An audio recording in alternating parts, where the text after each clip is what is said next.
देखो उधर देखो, सब भगाने लगते हैं। क्या महफिल जमा के रखा है सब लोगों ने? अच्छा ये सब उनको भी बाहर कर दिया जाता है। तभी नजर पड़ती है राजकुमार पे। राजकुमार से पूछा जाता है कि आप पढ़ के आए हैं कि नहीं भाई साहब? तो बोलते हैं जानी जानी वो क्या है कि किसी सवाल का जवाब देने से पहले एक बात हम बताना चाहते हैं। जानी हम वो हैं जो आंखों से सुरमा नहीं आंखें चुरा लिया करते हैं। उसके बाद अमिताभ बच्चन का नंबर आता है। उनसे बोला जाता है अमिताभ जी आप पढ़ के, उनसे बोला जाता है अमिताभ जी आप पढ़ के आए कि नहीं? तो वो बोलते हैं अरे भैया तो देवियों सजनों, बात यह है कि मैं पढ़ नहीं पाया भैया। बात यह है कि मेरी कॉपी जो है ललुआ ले गया था। To give or lose a single penny. It's very hard and tricky for professionals to take out money from their customers' pocket. Let's watch it in a humorous drama how a doctor managed to earn his living with the customer is trying to be extremely clever. Student of 7B with a humorous drama. अस्सलामु अलैकुम। वालेकुम अस्सलाम। हमको doctor साहब से मिलना है। एक मिनट, नाम बोलिए। राजू आलम। उम्र बोलिए। 21 साल। पता? कंकड़बाग। बैठ जाए वहाँ। राधे राधे। राधे राधे। हमारे को डॉक्टर साहब से मिलना है। नाम बोलिए। रामलाल। उम्र? 22 साल। पता? राजस्थान का हूँ, बिहार कुछ काम से आए हम। जाइए वहाँ बैठ जाइए।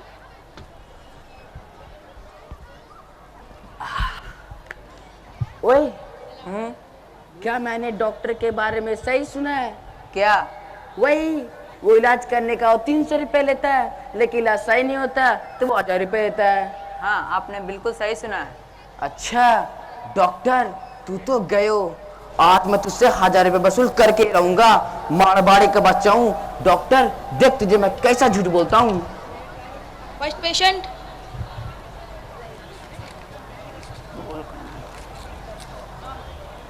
रामलाल। राजू लिखे। राजू राजू। अस्सलाम वालेकुम डॉक्टर साहब। वालेकुम अस्सलाम। बैठो। क्या प्रॉब्लम है? मेरे सीने में बहुत दर्द हो रहा है डॉक्टर साहब। कब से हो रहा है?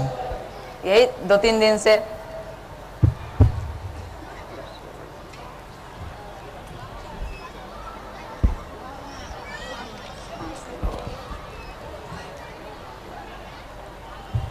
मैं कुछ दवाइयाँ लिख दे रहा हूँ। जी। अगर 48 घंटे में आराम ना मिलेगा फिर से आके मिल लेना। अस्सलाम वालेकुम। वालेकुम अस्सलाम। Next patient.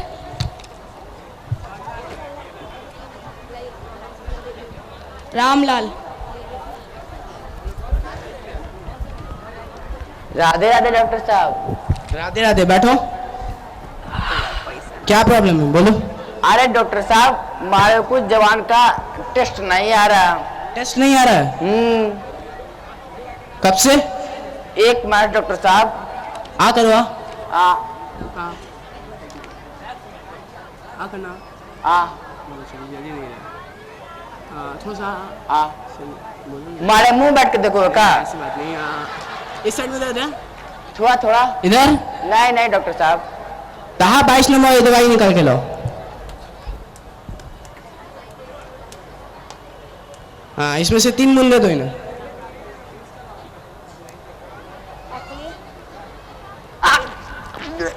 अरे डॉक्टर साहब ये तो पेट्रोल है। क्या कहा आपने? क्या है ये?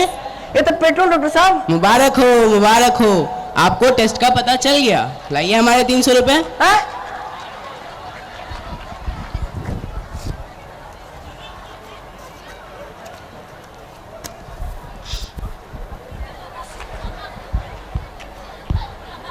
राधे राधे।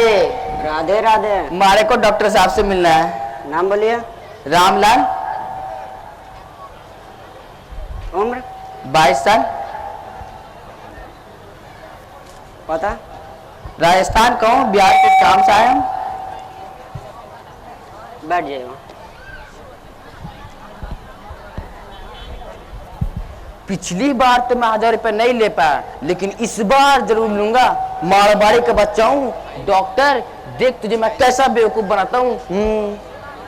First patient.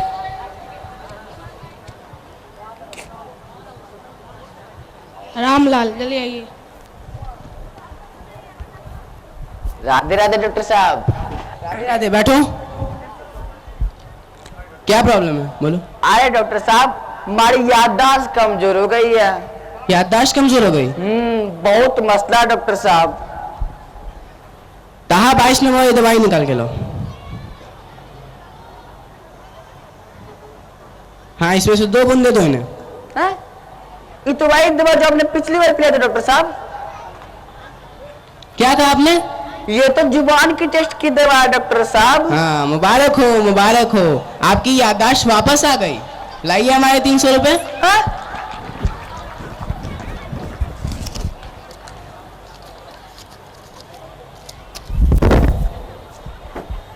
अस्सलाम वालेकुम। वालेकुम अस्सलाम। हमको डॉक्टर साहब से मिलना है। नाम बोलिए। राजीव आलम, उम्र, 21 साल, पता, कंकड़बाग। बैठ जाओ।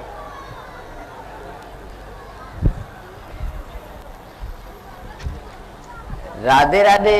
राधे राधे। हमारे को डॉक्टर साहब से मिलना है। नाम बोलिए। रामलाल, उम्र, 22 साल, वो वही ना है, राजस्थान से हैं, बिहार कुछ काम है। हाँ हाँ जी जी। बैठ जाइए वहाँ। अरे डॉक्टर तो बेवकूफ बनता ही नहीं है, लेकिन मैं भी मारवाड़ी का बच्चा हूँ। इस बार 1000 रुपये नहीं लिया तो राजस्थान चला जाऊंगा।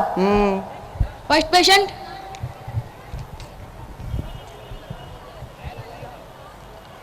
राजू, आइए।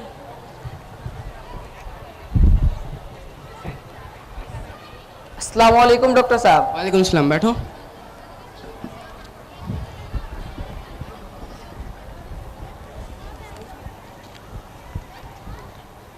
क्या हुआ, कैसा है दर्द तुम्हारा? ठीक हो गया, बस हल्का हल्का है। यही दवाई तुम 1 हफ्ता और ले लो। जी ठीक है, चलो, ठीक हो अस्सलाम जाएगा। वालेकुम। वालेकुम सलाम। Next patient. आए डॉक्टर साहब। कहाँ है? आइए, बैठिए। अरे, ये अचानक तुम्हें क्या हो गया? आए डॉक्टर साहब, हमारे कुछ दिख नहीं रहा। दिख नहीं रहा? हाँ। इसका इलाज तो है ही नहीं मेरे पास। क्या कहा आपने? इसका इलाज तो है ही नहीं मेरे पास। लाइए हम 1000 रुपये। ये लो।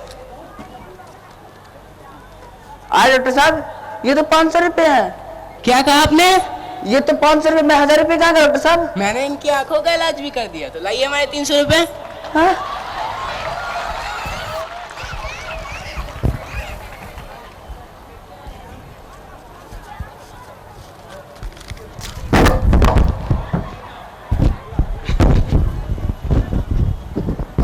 मारे तो सुना था कि बिहार के लोग बेवकूफ हो गए, ये तो बहुत चालाक निकला। मारे उल्लू बना दिया। हाँ?